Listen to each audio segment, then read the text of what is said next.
with meteorologist Paul Heggen. That was a huge concern heading into yesterday. That's what we were concerned about Tuesday into Tuesday night. Like, okay, we're going to get some showers that pop up. Are they going to develop to thunderstorms? How much lightning? A dozen or so strikes? That's, more than we would like to see. In fact, it's a dozen more than we'd like to see, but it's a low enough number that the fire crews are actually able to go out to each one, and we're actually able to map each individual one and make sure that we don't have any holdover fires.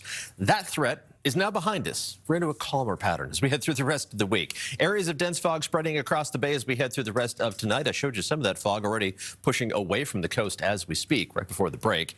It's still going to be warm to even hot inland. That's going to continue through the first half of the weekend, but then back to near average temperatures for the entire Bay Area Sunday, a trend that will continue into Monday of next week. Looking out live at San Jose, still some haze on the horizon. Air quality not great, but it's not terrible either. Temperatures around the bay are in the 60s.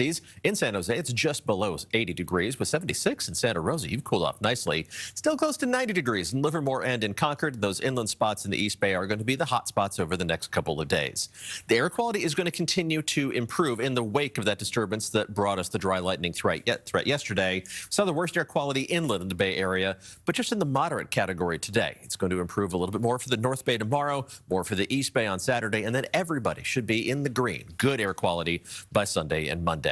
The fog is going to make that push across the bay as we head through tonight into early tomorrow morning, but it's going to be a fairly shallow layer of fog, so it's not going to take long for the August sunshine to dissipate that. Should back up to the coast by late morning. Plenty of sunshine the rest of the day. Temperatures tonight dropping down to the mid to upper 50s around the bay and along the coast. Also mid to upper 50s for the North Bay to around 60 degrees inland in the East Bay and the Santa Clara Valley. And then high temperatures tomorrow are going to top out in the 70s around the bay. Couple degrees above average, but still toasty. Not ridiculously hot, within 10 degrees of what's average for this time of year, but that means Concord gets up into the mid-90s. Be ready to sweat, just not as bad as it was on Tuesday. Mid-60s along the coast, low to mid-80s down the peninsula and around the south end of the bay.